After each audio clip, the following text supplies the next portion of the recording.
I found an 85-year-old newspaper in mint condition in the walls of my house. You gotta see this.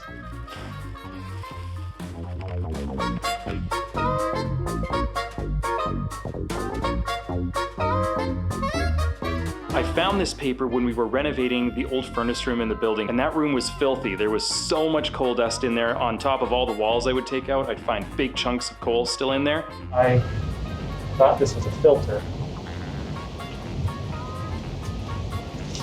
And when I found the paper, I actually thought I was looking at a furnace filter at first, because it had about that much coal dust just sitting on top of it in a fine layer, just totally encasing it, totally protecting it from any light. 1935 is when they actually built this building, so this paper is probably one of the first pieces of kindling, fire starter, that they threw into the furnace room. And ever since I found it, I've been meaning to take photos of every page just to document it, because paper just won't last forever. So that's what we're gonna do today. And as I do it, I'll show you some of the interesting close-ups that are in this paper.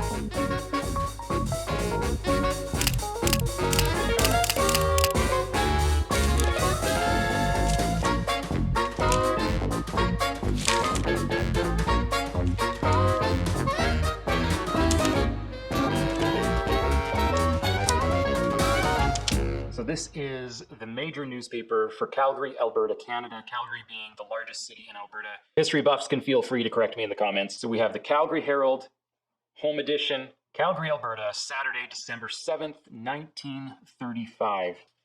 30 pages and comic section. Today's weather forecast, continued fair. Temperature, Calgary, 3 p.m., 33. That's right, they were still using Fahrenheit in Canada at this point.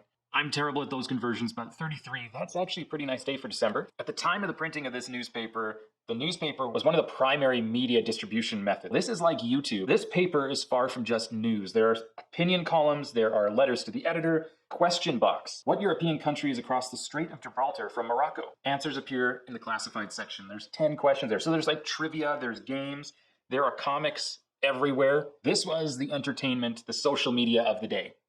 Italians again bomb Diocese. Again, for any of you history buffs out there, I would be super interested if you would comment below on any of these headlines. Are any of these headlines historically significant, or have they kind of faded into the past? I'd be super interested to know, so please leave some comments down below. Carrying on, 55 killed in raid on native city.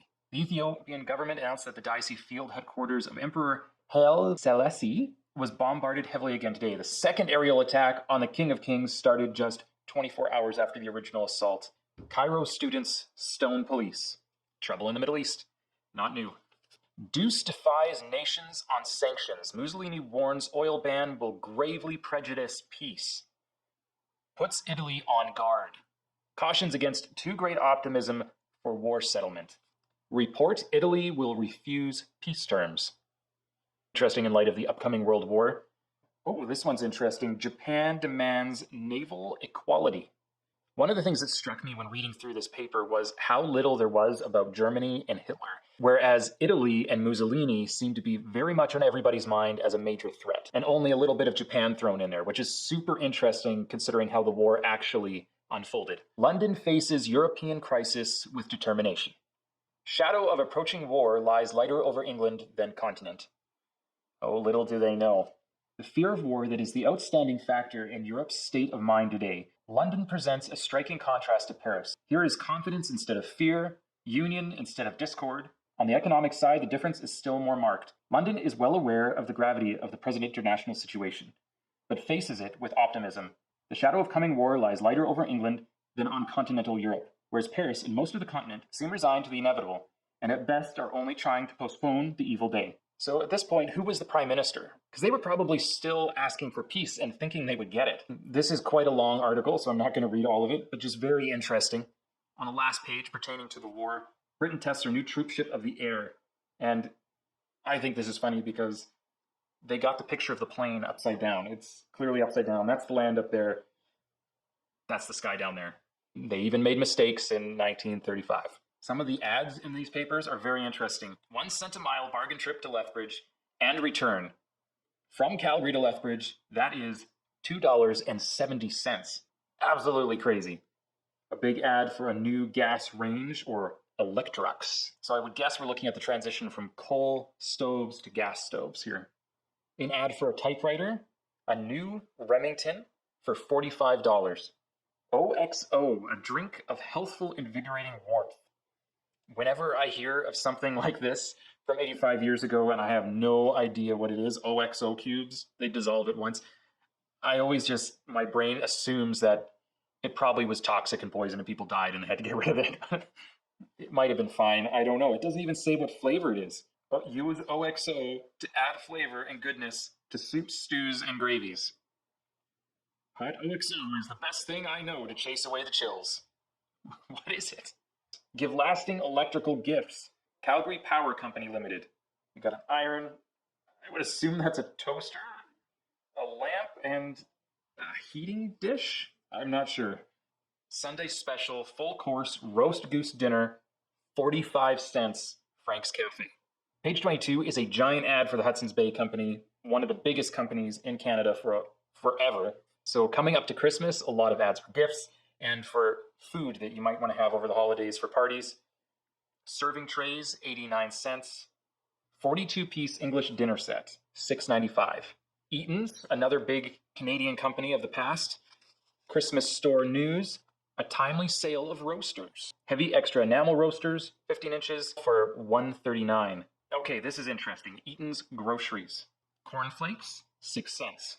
Apples Wagner Fancy, 5 pounds, 25 cents, or $1.95 a box. Carrots and turnips, 15 cents for 10 pounds. Japanese oranges, 95 cents a box, or 25 cents a dozen. Onions, a 10-pound bag for 25 cents. Lettuce head, 7 cents. Beef sausage, 2 pounds, 19 cents. Toyland, locomotives for 25 cents. Buses for 25 cents. Auto racers for 25 cents. Tea sets for 25 cents. Speed skates outfits, $4.50. The Carlton Hotel, rooms with a public bath from $1. Rooms with a private bath from $1.50.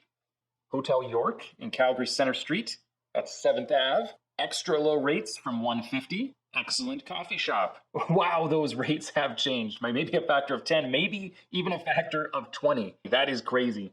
And then on page 15, we have the Herald Classifieds. So what do we got in here? We got announcements, lost and found, more announcements, florists, funeral directors, in memoriam, beauty parlors, travel and transportation, coast reports. Page 16, more classifieds. Page 17, more classifieds. We got some book reviews and some book prices from the Hudson's Bay Company. Reindeer Trek by Alan Roy Evans, $2.25. The Rebel Loyalist, Ralph Connor, $2. Four Hedges, Claire Lighton, $4. That seems kind of pricey for a book when we consider that I can stay in a hotel for $1. Obviously, prices didn't all go up and change at the same ratio. Automotive is a big section. Chevrolet Oldsmobile and Chevrolet trucks. These must be used ones. Yeah, 1934, so 1 year old. Chevrolet Special, maroon finish, A1 tires, hot water heater, best quality, fully guaranteed, $800. A 1 year old vehicle, $800. A 1935 Chevrolet Coupe, also about 1 year old, $700. 1928, a little bit older, $200. Used trucks. I'm not a truck guy, but I know some people out there are truck people, so I'll read some of these for you. A Ford late 1934 V8, 157-inch, wide box, 2-ton reconditioned with cab, 7x20 front and rear dual balloon tires, and a spare, $800. The used Dodge from 1928, $300. Interesting that they don't say the mileage on there. You think that might be important. Looks like page 19 maybe has a music theme. Page 18, a ladies section. Women and their interests. Miss Harvey, Heads Guides North District. Adventure of Living described. And so, of course, we've got some ads for perms. Artisan Heaterless Ringlet Wave, a special of $4.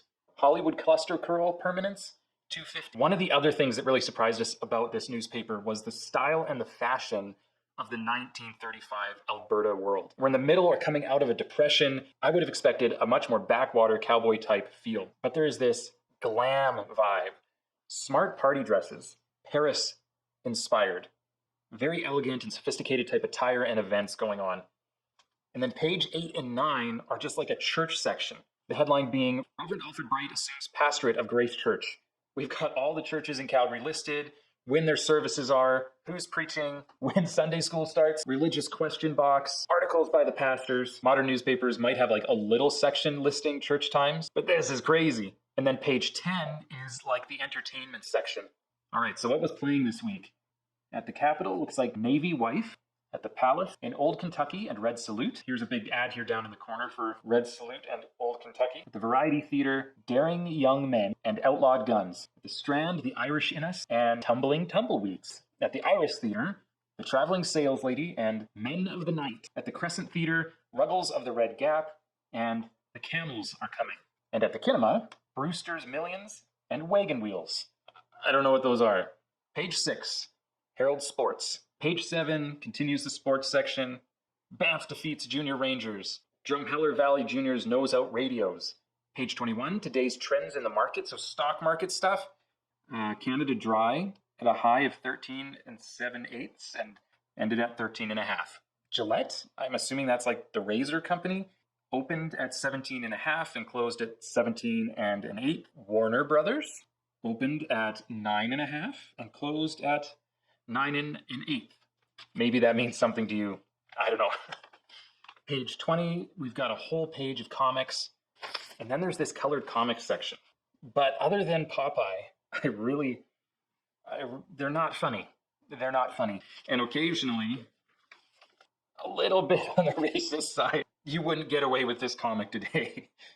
The majority of them either seem to be ongoing stories or some cultural reference that I just don't understand. Mostly, it's just quite silly. 33 scarlet fever cases reported in month of November.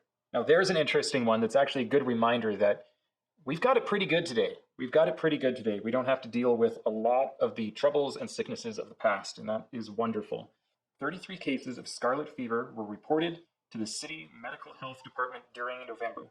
According to the monthly report of the department made public today, 17 cases of this disease were also reported in October. In all, 112 cases of communicable disease were reported compared with 187 in November. Like I said, the text is tiny. I didn't even scratch the surface. There is so much to read in here. If you would like a closer look at this newspaper, I've included a link below this video with all the photos I took today for free. If you can think of somebody who might enjoy this video, please share it with them. And if you enjoyed the video, please give it a thumbs up. And now for some more tantalizing B-roll of all the little details of this newspaper to wrap things up. Thanks for watching.